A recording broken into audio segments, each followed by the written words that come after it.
in conversation with. My name is Sinead McCrohan, and I'm delighted to be back this week with another episode. So thank you very much for tuning in live, or if you are watching back on the recorded version, you're also very welcome. Just before we get started today, I will bring your attention to the Q&A function that you can see down at the bottom of your screen. So if you have any questions for our speakers today, please feel free to put them in the Q&A function and we will absolutely try to get to them. And we have a great episode ahead today. At 4 o'clock, in just a couple of moments' time, I'm going to welcome Lauren Farrell into the chat, who is currently studying early childhood education in DCU. And then at 4:30, I'm going to welcome Grace Kelly into the call, who is studying global business. So we kind of run it in 2 half-an-hour slots. And as I said, just feel free to ask any questions that you want. This is your chance to ask, a student who's actually studying these courses, anything you want, whether that's about modules, timetables, career paths, or even internships.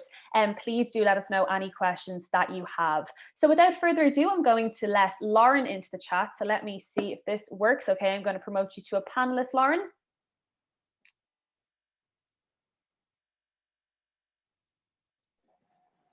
Hello, how are you? Hey, Lauren, how are you keeping? Not too bad.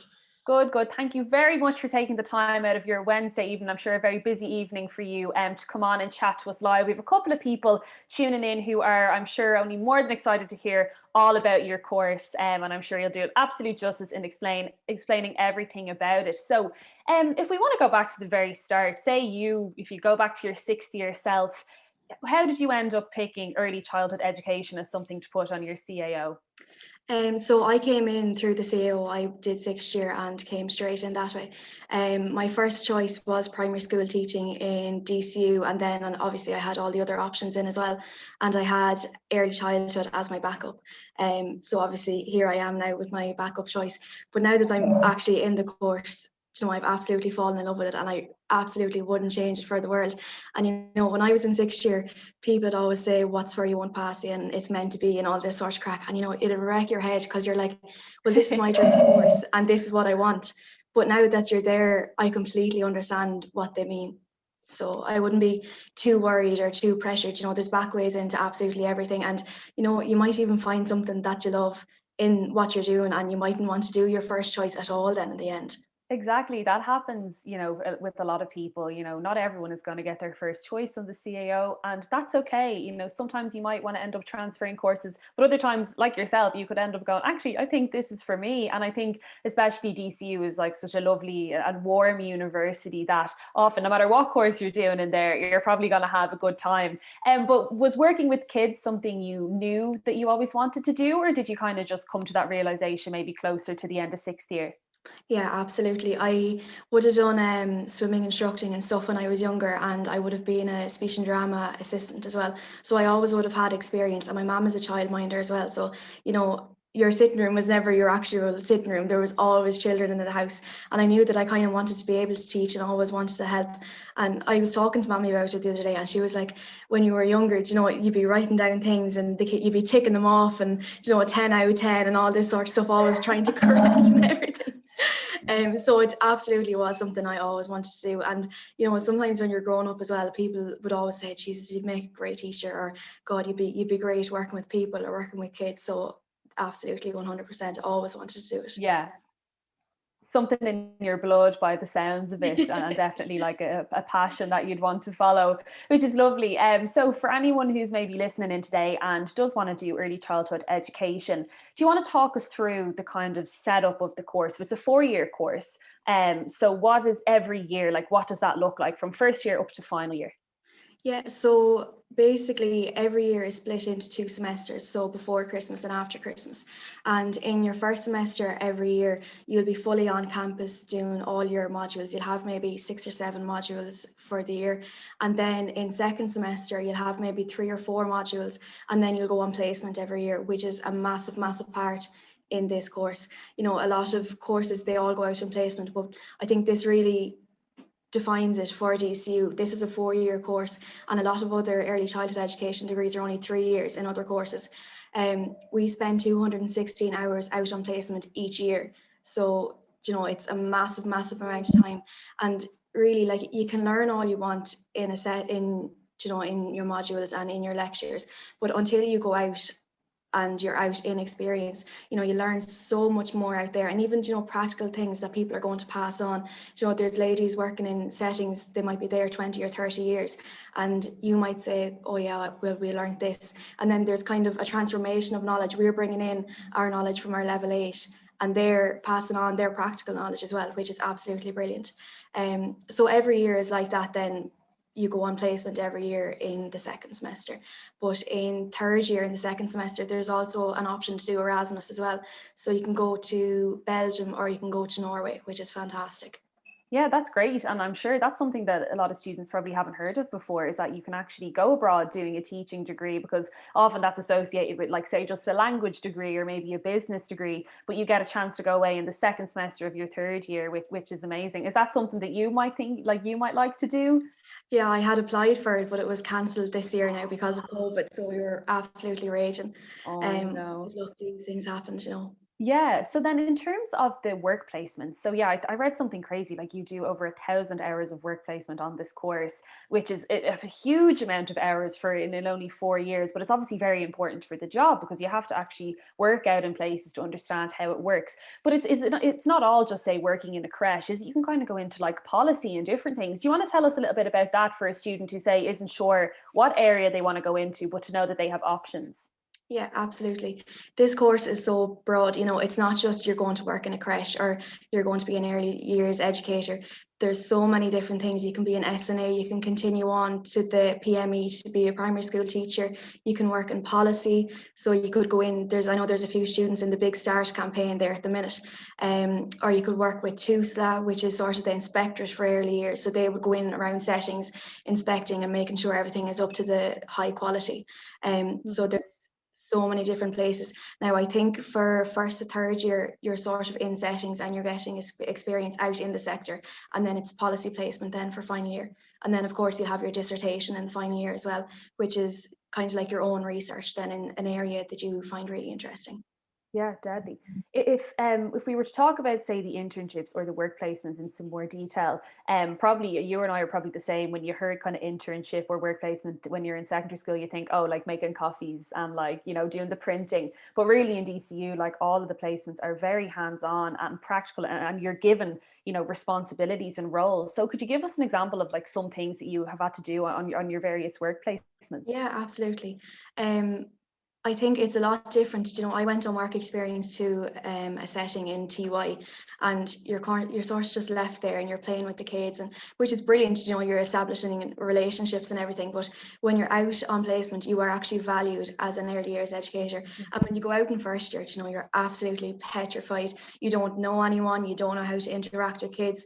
But the lectures really, really do prepare you. You have so many different modules in preparation for placement, and you have a whole semester of college before you go out as well, which is absolutely brilliant.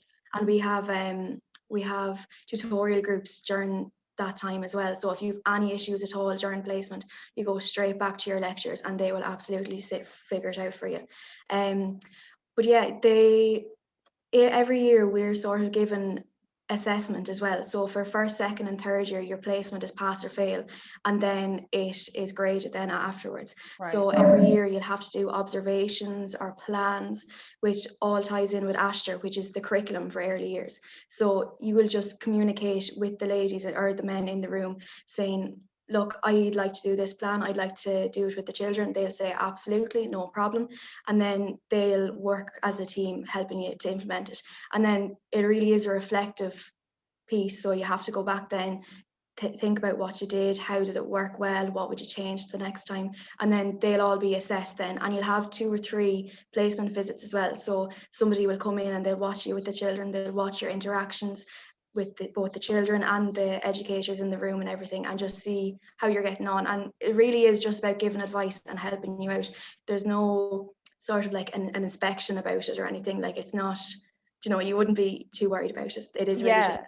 Yeah, I love that collaborative effort that kind of comes from it as well. You're not thrown in the deep end the minute you start the course. They're not like, okay, here's a group of children, deal with it. You're Yeah. taught, because I know, and like I would have lots of friends who do like education degrees, and you really are so well prepared to go into these settings. And I'm sure it is like a bit scary on your first day. But you do have those lectures, as you said, in semester one that really get you ready to go on to actually do the placement. As you said, you have people working there already who can help you, and then an inspector of some description who's able to kind of guide you in the right direction. So we just have a question that's come in, so we might as well get to it now while it happens. So someone has asked, are you going to go on and do primary school teaching afterwards? If so, how would you go about doing it? So probably an interesting question, especially for people who might have early childhood as a backup, like you did, and might want to go on to do teaching. Do you know the route that would take? Yeah, I'm actually, to be honest, I'm not really sure what I'm going to do now. I'm a little bit all over the place. Yeah. But basically you have to do a TEG exam, which is your Irish exam. That's only after coming in the last few years. So you have to apply to do your TEG exam. And then once you pass that, then you can apply for your masters in any of the colleges. So you can do it in DCU, I think Marino, I think Limerick or somewhere like that. And then it's a 2 years masters then to become a primary school teacher then after that. But you have to get your Irish grade obviously in the Leaving Cert first, and then the TEG exam as well. And I think you need to get a B2 in the TEG exam or something like that. I think it could be 60 or 70% that you need to get to pass that to get into the masters then. Yeah, we would say that to people who are interested in going on to maybe doing a master's. So whether you're using early childhood as a stepping stone to primary school teaching, or maybe you're going to do an arts degree or something, we'd say to make sure to definitely focus on the Irish for that year or two or a couple of years that you're in your undergrad, because you will need to have like an Irish assessment. So whether you do like outside classes or just keep it up in everyday conversation, that's certainly just something to look at. But thanks, Emil, for answering that. As we said, there is a Q&A function for anyone who wants to ask Lauren something while she's here, while you have her for the next couple of minutes. So you said in terms of assessment then, so your placements, the first one's pass fail, then from there it's graded. Would you have many exams or continuous assessments in like the first semester of each year to kind of cover? There's sort of a mixture, to be honest with you. In the second semester, we don't have any exams at all. It is literally just assignments and placement. And the board is really, really good. Do you know, our course is only maybe going for 5 or 6 years. So they're continually reassessing. They're really, really strong on student feedback. So every module we do, they'll send out a survey. They'll say, look, how did you get on? How did you find this assessment? Was it catered to your needs and everything? So we don't have any exams in the second semester because they just found that it was too much work with placement. So we only have exams in the first semester, and we have a few assignments and stuff as well in the first semester. There is a mixture between continuous assessment and just assignments then as well. And the majority of our modules are 10% participation too, which is really, really good, because you're going to the lectures anyway, you're participating, you're giving your opinions, and you get 10% of your overall mark just for being there, which is fantastic. Yeah, to attend as well, because obviously it is important to make sure that you're actually there learning the things that you have to learn, and then that you can't just skip or whatever. So we kind of covered exams, and that's great. So if we're talking about like contact hours and how many hours you're actually sitting in a lecture, or this year maybe sitting on a Zoom or in a breakout room, would you be in a lot, or like a lot of free time? We're generally in about 4 days a week. There's a lot of reading in our course. So they give us an independent study day, which generally might either be a Monday or a Friday, which is fantastic. So we might be in for maybe 20 hours a week, maybe. So we might have maybe 1 or 2 lectures, and most of our lectures are about 2 hours long. So we'd be in on campus for that, and then for the Friday, then it would be an independent study day. So you go home, you catch up on all your work, do all your readings for your different modules, and just try be as prepared as you can for all your assignments, because they'll all pile up then at the end of the semester, yourself, like your Christmas exams or whatever. So it's just to be on top of everything, really. Sure. We had another question come in, and it's kind of a broad one, and the question I was going to get on to a little bit later on, but it's a lovely question. Why did you choose DCU? So, what made you choose DCU over some other, institutions? Part of it was I'm from Carlow and I just wanted to leave. I wanted to get out. You want to be your own person, get away from mom and dad. So that was one of the points. But I also chose it because the early childhood degree there's a college at home as well, and I was thinking about going there, but this is a 4-year degree in DCU, and I just thought it'd be brilliant. You have that university behind you as well. You have such a large access to resources. The libraries are absolutely fantastic. The sports facilities are fantastic. And there's such a strong representative of students as well. I mean, the SU are doing absolutely Trojan work behind the scenes. They're doing absolutely amazing stuff. They're always developing new clubs, societies. If you have any ideas, you say, I want to make this society, I think it'd be really beneficial. Absolutely no problem. And there it is. I fell in love with it, even on the campus tours going around the place. It was just something I always wanted to go to be honest. Yeah, exactly. And that is a common theme. If anyone listens back to our episodes that we've had from day one, everyone is just proud to be in DCU, which I love to hear. Obviously, like, I work there, so like, of course I want to hear that. But like, it really is like the energy around campus, whether you're based on St. Pat's like you would be, or in your Glasnevin or in the All Hallows, there just is like a lovely feeling around the place. So staying on the topic of clubs and societies, have you had much involvement yourself in any societies in DCU? No, not really now. I've been a class rep now this year, which is fantastic. But I think it's actually amazing as well. The lectures are so helpful, particularly in this course, because there is only about 60 students in our course. So it's a big difference to the likes of maybe a business or the primary school teaching, which there could be 400 or 500 people in a lecture. And they're so helpful. Like, the lecturers will be emailing out saying, oh, look, there's a job here, or you could volunteer here. Or even one of our lecturers emailed out, and we're helping out with Bardstown. We're developing an app for children, which is absolutely fantastic. And not other colleges, like other places, aren't going to get things like that. It's because of DCU's like partnerships with places like Bardstown that we were able to get these experiences, and we were able to get into places like that, which is absolutely fantastic for your CV. Yeah, I mean, one of DCU's pillars, something that they want to achieve above everything else, is to provide a transformative learning experience. And that is, I think, certainly what you've described. Like, it's not just, say, for early childhood, you don't just learn how to manage kids in a creche. You're talking about developing apps and getting chances to volunteer and going to work placements and working in policy and potentially with TUSLA. Like, it's a really well-rounded experience. But someone was also along the same line of thinking of me, because a question did come in to ask, are you part of any clubs and societies? So you kind of answered that. Do you have time to be a part of them while on your course? So if we're taking like a step back, it's not just you in particular. Like, I'd imagine that's true, right? Like, you could take, I mean, with any course you can, but you would have the time. Yeah, absolutely. You might only be in college itself for maybe 4 or 5 hours a day max, really. Yeah. So you have all evening then to go for it. Exactly. And as you mentioned, Aaron, there are loads of clubs and societies. There's over 140 of them in DC, which is actually quite a large number, like, given the amount of students that we have. And it only takes 20 signatures to set up your own society. So, if you got in there, like, next year, say if it's a 6-year listening, and there was an idea that you had for a club or society and it didn't exist yet, you get 20 signatures from randomers around campus with their student number, and you can go to clubs and societies and ask for funding to set up that society. So it's a fantastic way. And of course, the answer is yes, you can get involved. Even if you're doing a course that's 9 to 5 every day, you'll still have evening events that you can go to, or things on the weekend. And in a great way, and as you said, you're even doing your class rep stuff at the minute. So, like, I don't know if any students listening now have student council, but like, that's something that if you like in school, or maybe you're on a green school committee, you can continue on and do something like that in third level. You don't have to leave absolutely everything behind you when you go to third level. Like, you can bring it in. So guys, as I said, there's another question come in.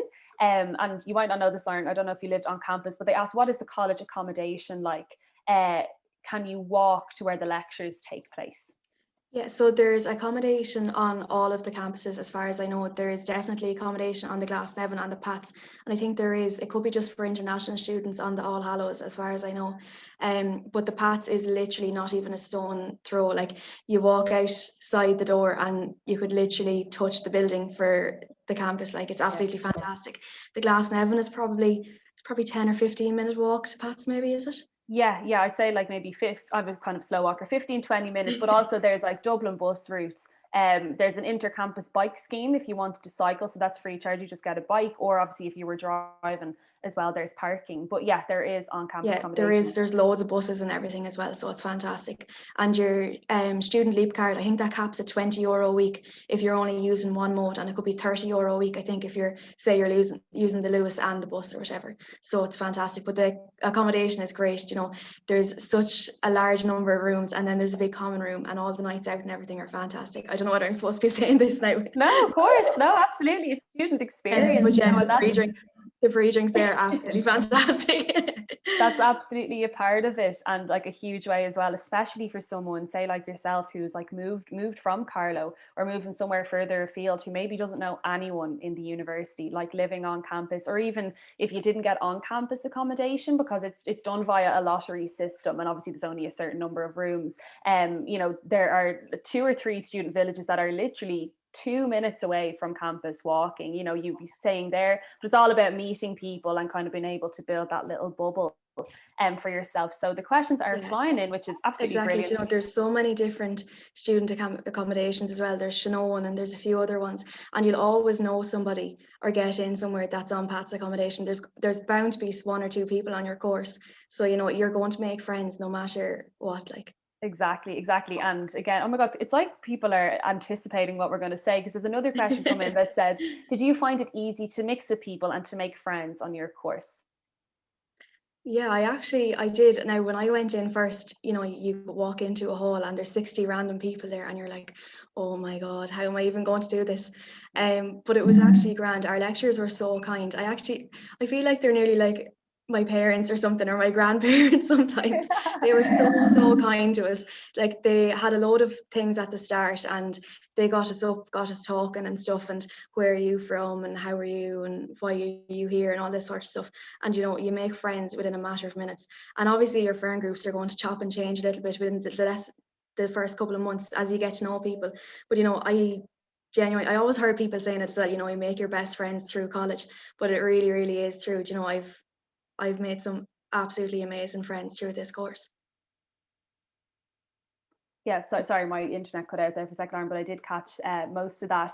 But you're dead right. Lecturers, encourage you to like mix, and especially in the first couple of weeks in a course, like that is a huge priority, is to make people feel comfortable. And for anyone who's listening, maybe who's anxious about, say, entering college next year, when it's like, maybe will there be a little bit of online learning? And obviously we're not sure what the outlook is going to be. It'll totally depend on the government advice, and to be as safe as we can. But as you mentioned earlier, like the Students' Union, who are like basically representing the students' body, have done so much to keep people engaged online, whether it's running like evening events or lunchtime get-togethers. I actually saw recently that they're doing a Zoom study session. So if you didn't want to like study by yourself, you could actually log on and just be like almost with people while they study. And you can say something every now and then. Like there's been a lot of chances to kind of mix with people, even though it has been online for a lot of the year. But guys, keep the questions coming in. We have a couple of minutes left with Lawrence. If there is anything else,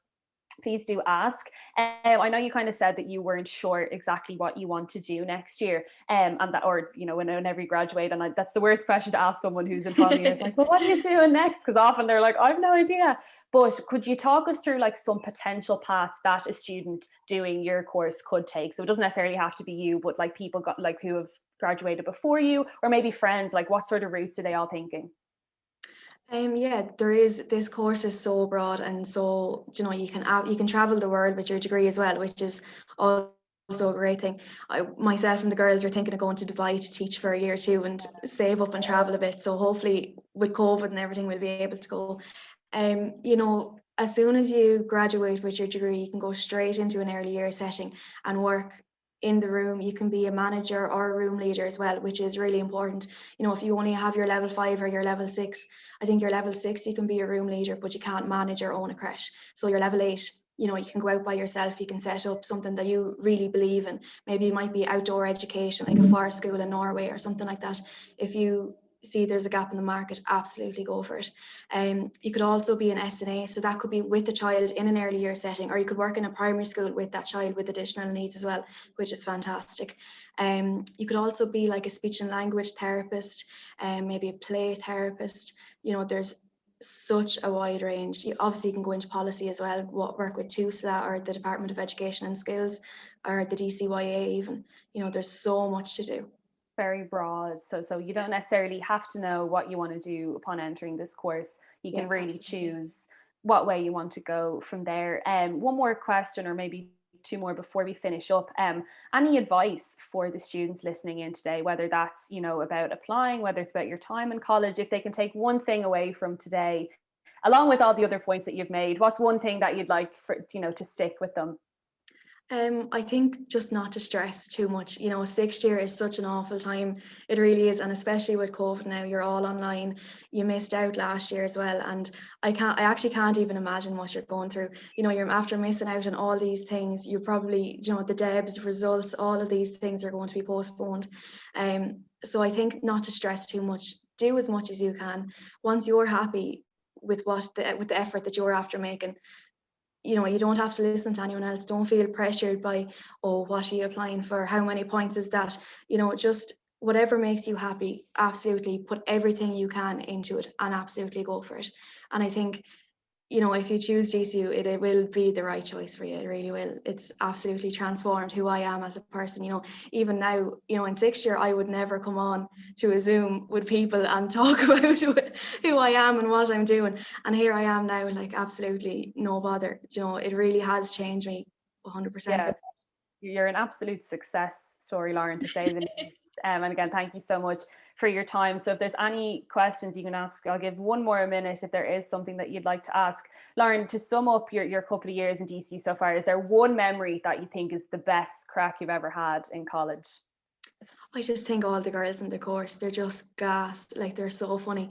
And it really is friends for life. Like, we've gone on holidays and stuff together and gone exploring Ireland this summer and exploring the world. And even, people go through a lot during college. College is a hard time. There is a lot of work to do. It's not just, oh, sure, we'll go drinking. It is hard work. You have to get your work done at the end of the day. Mm-hmm. But all of your friends are there to support you. All of your lecturers are there to support you. And it's just fantastic, the relationships and the support that is there with DCU.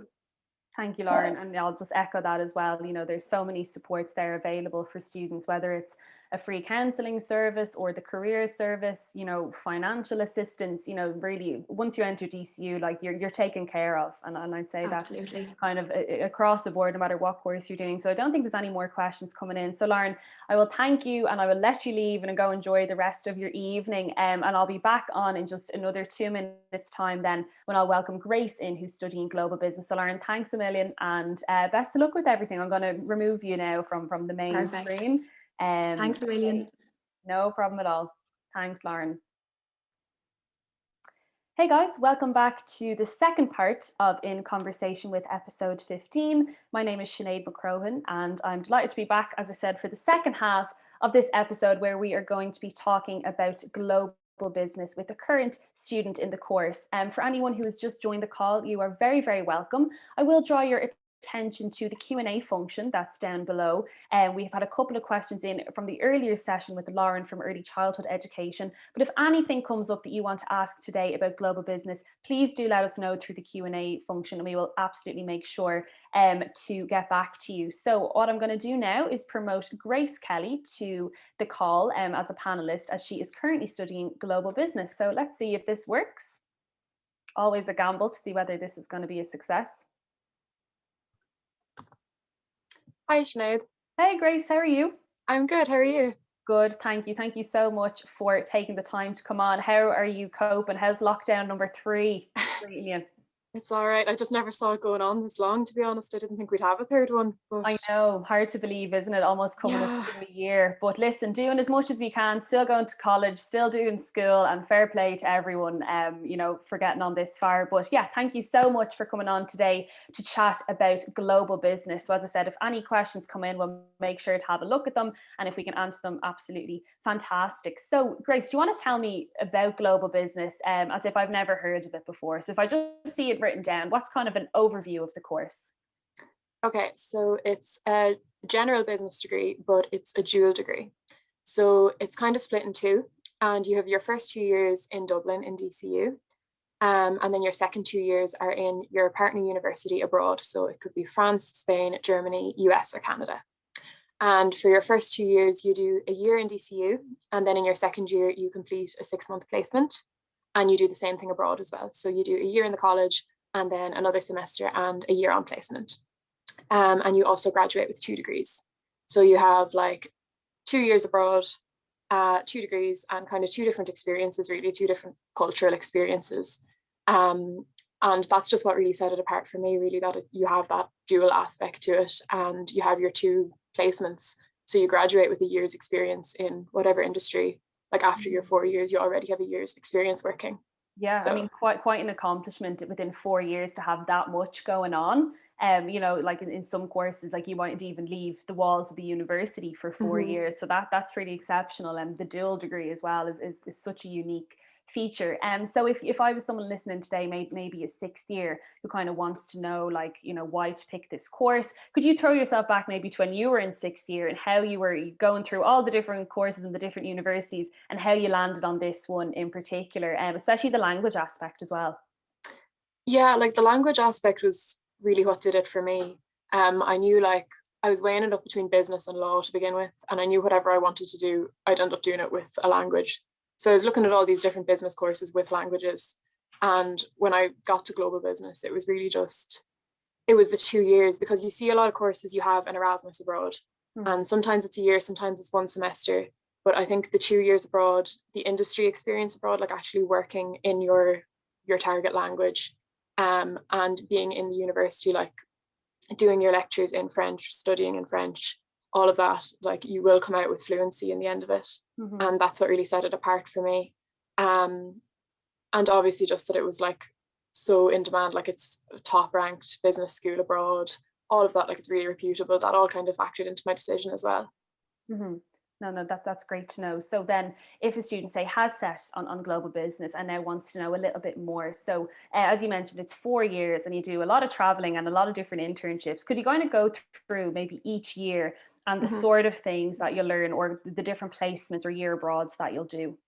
Yeah, so first year you get like a nice flavor of all the different like areas of business. You do your like macro, microeconomics, the different types of accounting.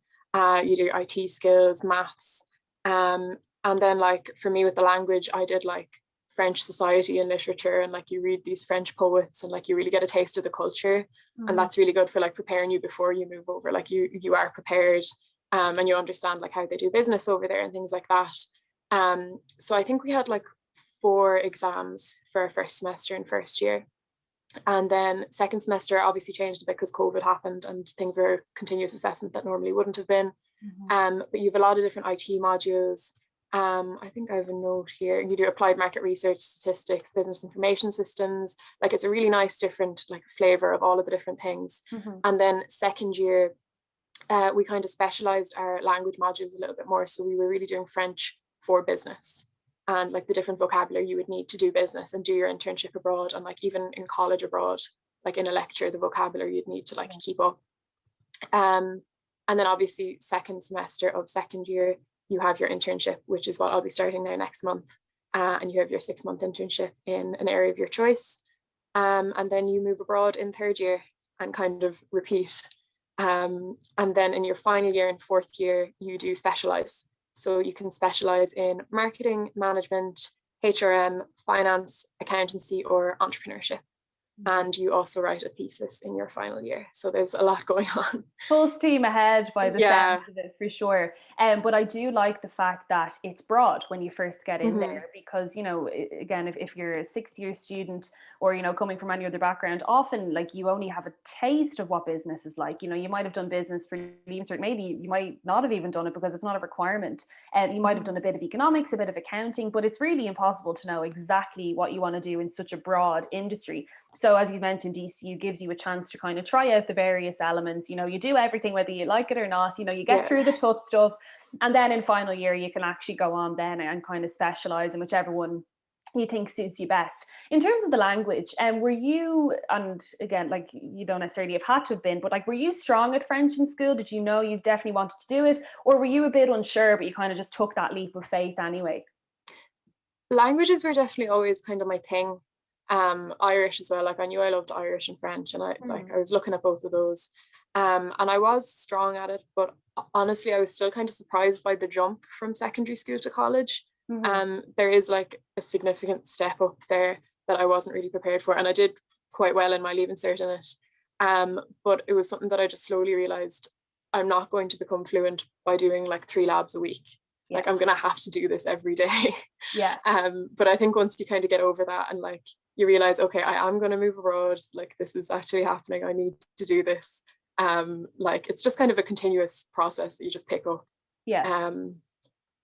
So yeah. And like a huge part though of any course that you do, like there is a certain amount of kind of self-education you have to do just in terms of applying what you've learned. You know, that there's only a few courses that are in like 9 to 5 every day, as I mentioned in the first session. You know, it is nice to kind of go and do your own work and like really make sure that you're, or like watching your Netflix in French, or like I know a lot of people would do that, they like change their phone and stuff. It's those little things that will really just benefit you. You know, the university are going to give you, as you said, like, you know, vocab to know how to work abroad or to study abroad, but it's also on you to kind of just get the full feel of it as well yourself. But of course there are loads of supports there in DCU as well. Like I'm sure you had tutorials and stuff like that in your course, you know, for languages or for subjects. Do you want to talk a little bit about that, kind of like tutorials versus like big lectures and just what that's like?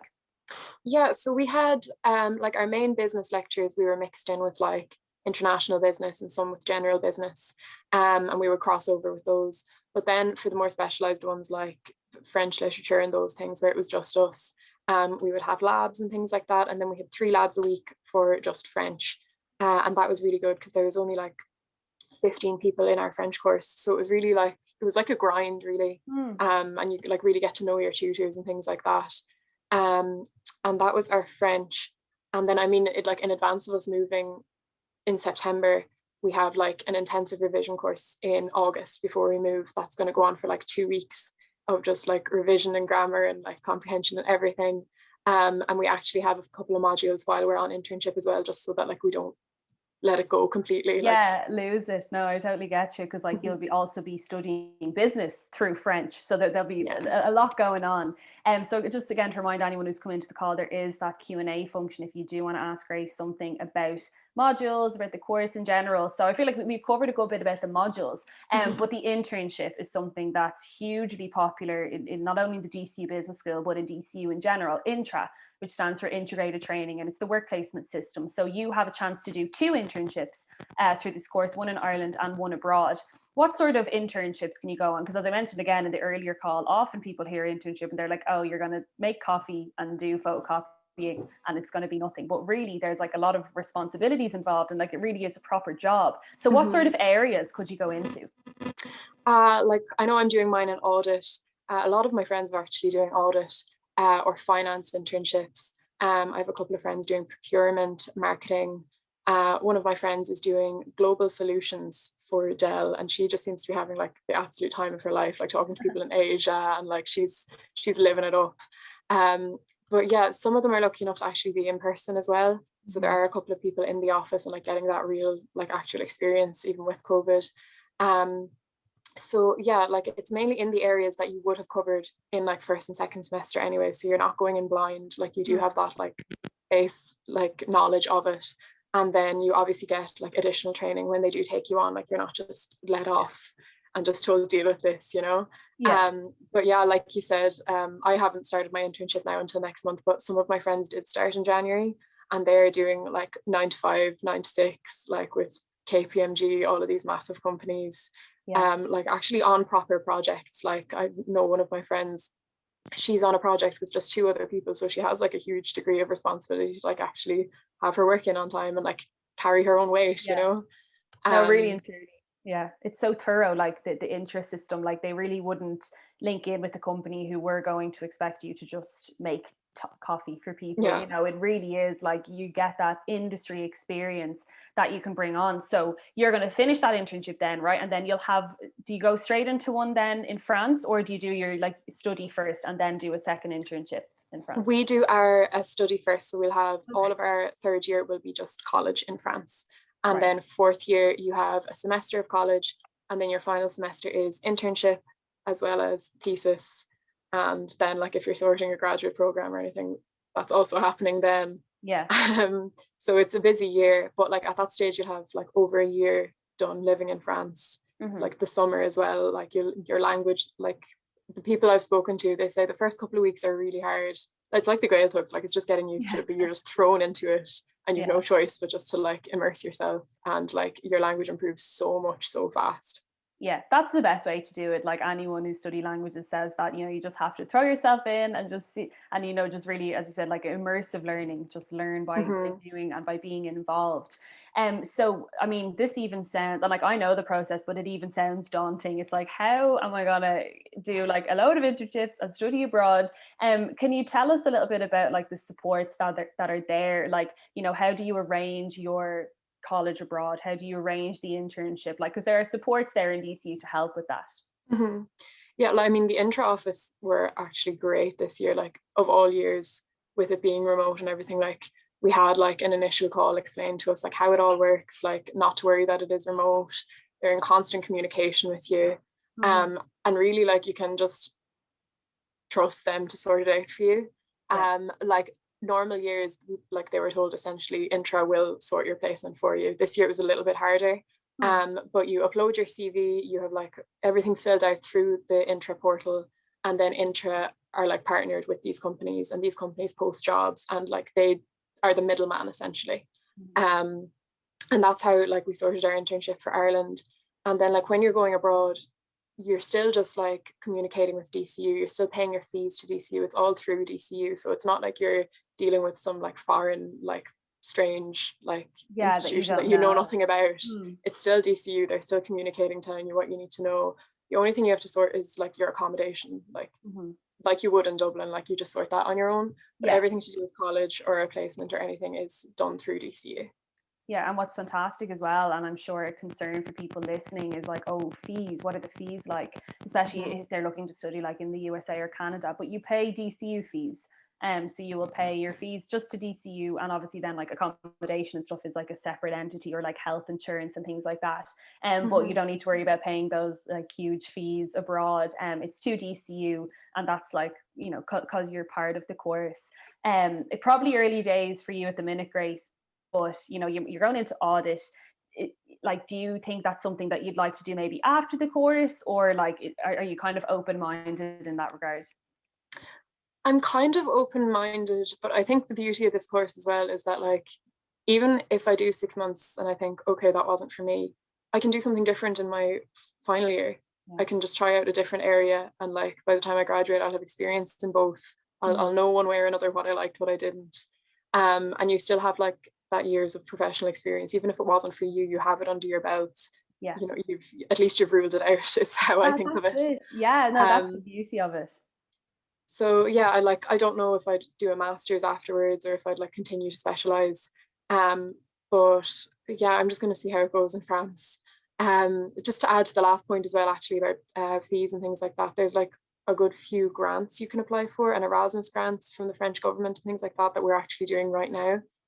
So that's like another support that you have, that DCU make you aware of. But like there's financial support as well for people going to the EU.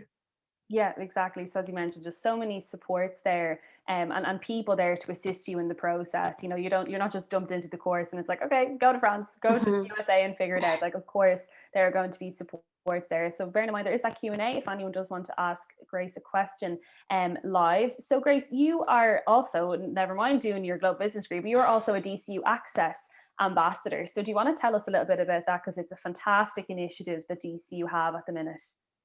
Yeah, so like you said, I came in through like the HERE route or access route into college. And like it was just so beneficial to me in first year. Like that was how I organized my accommodation. I received subsidized accommodation through that. And it just like really made a world of difference to me in first year. So as a second year access student, you have the opportunity to become an ambassador. And I said I'd go for it. This year being online and stuff, I thought like it'd be a great thing to get involved in. And basically it's working on outreach programs, mentorship programs, workshops with students in like socioeconomically disadvantaged areas, like mainly North Dublin we'd work with, where there's a lower like rate of progression to university. and trying to encourage them and like supply them with the resources that they'd need to get to university. So like I've been mentoring some Leaving Cert students who want to do global business, and you do like outreach calls, like you check in with them, you talk to the schools, give them all the information they need about like, there's so many like documents and things like as a Leaving Cert that you need to have in by a certain date, and like how it all works, and it can get so overwhelming. So like just knowing, like having been in those shoes and knowing how overwhelming it all is, that was something I really wanted to get involved with this year, and it's been such a good experience. I'd recommend it to anyone. I'd say it's lovely as well to give back in a way, you know, to the system or the service who were able to give you so much support. It's really nice to kind of provide support then for another student who might come in that route. So if anyone is interested in, or, you know, you might want to access DCU through the Here, the Dare scheme, there's lots of information available online. Just search DCU Here or DCU Access Service or DCU Dare, and it will all come up online. And of course, people there to help you with that process. And I said, Grace is a lovely, another success story of an Access ambassador, is absolutely killing it as she goes on through college. So if we step away from like the academia for a minute, much involvement in clubs and societies yourself, or opportunities to get involved? Loads of opportunities. I'm involved in ESOC, or the Enterprise Society. I think it's DCU's biggest society, and I'd be on the marketing team for them. So they run loads of like mad events, like in normal times, like they have like the Quest going across Europe, and like you race across Europe, and they do like Take Me Out, they do all these like fun events on campus, not just like business or entrepreneurship events, like they're just having the crack really on campus. So I got involved with them, and an Actus as well I was involved in first year. Honestly, in first year, and it's like one of the things I regret, I like didn't put myself forward for as many things, because I was like, oh, I can do that in second year, and then we couldn't in second year. So that's what I'd say to everyone, like absolutely put yourself forward, even if you're a first year, like put yourself forward, throw yourself into things, like it's such good opportunities. So I would just say that, and like there's something out there for absolutely everybody. So like whatever you're interested in, there's a society, there's a club, there's something you'll find. For sure. And now more than ever, like, or going forward, I should say, just get involved in as much as you can, because you never know what's going to happen, you know, around the corner, and what pandemic may just occur. So yeah, like super important to get involved. And as I said, like you have an even shorter time in physical DCU than, you know, a lot of other courses. So it's great that you have managed to be involved, even given the pandemic, in these 2 years. And I've no doubt that you'll be involved, you know, when you're in France as well. There's not many questions coming in at the minute. If I can just ask, because again, it often comes up, especially when people re-watch the recordings, in terms of kind of assessments and exams versus continuous assessment. I know it's changed a little bit, but is there kind of an even weighting between exams and CA in this course? In this course, you'd have, it kind of depends on the module. It'd be maybe 20 to 30% CA for things like accounting, finance, and then like 80% say exam. There wouldn't really be many essay-based exams. French was our French Society and Literature. Micro was, we had like an essay style question. Yeah, there's a little bit of CA, obviously more so than normal with how things have gone online. But we had, I think, about 4 actual exams in first year, and then this year we had maybe 2 or 3. And there was a lot more current continuous assessment, and like portfolios, reflect portfolios, things like that would make up a lot. So yeah, it kind of depends on the module. Yeah, exactly. And people can kind of look into that then if they do want to get like specific information about modules. They're all available online on dcu.ie, and then you can just search the course along with that. So I mean, that is just such a comprehensive overview already at this stage about the course, and there's no more questions coming in. So I might just ask you, as I did for Lauren, before you go, is there any advice that you would give to, whether it's your 60 year self or just anyone listening in today, that could help them in the coming years? Just like I've said, absolutely throw yourself into it, like make the absolute most of it while you can. Like it absolutely flies by. And especially because if you're going to do global business, you have a year and a half as opposed to 4. So even if you're just in first year, like don't be shy, like put yourself out there. Everybody's in the same boat. So with societies, with like making friends with it, like I didn't know a single person when I came to DCU, and it's just a matter of literally throwing yourself out there. So I'd say enjoy it, make the most of it, and like, yeah, just enjoy it while you can. Fantastic. No, that's great advice. And a lot of people say that because it is so important. Like, your course is just one aspect of your whole experience in the university. But friendships and clubs and societies and all of those fun things are also really, really important for your own growth, and yourself. Is there one highlight of your time in DCU so far, be it online or on campus? I think, like, even like you said, it's like the little moments, like with your friends and things like that, like between lectures. Like I used to live on campus in first year. I was in Larkfield, and they're small enough rooms, they're quite compact, like, and there used to be, I mean, like, thinking of it now, like 10, 12 of us in those rooms, and sometimes just like sitting on the floor, sitting on the tables, everyone just piled on top of each other between lectures, just like passing the time. That. Thinking of it now is like, oh my god. But like those were the best moments where you're just like killing time, having the crack, and like you miss them when it's gone. So exactly.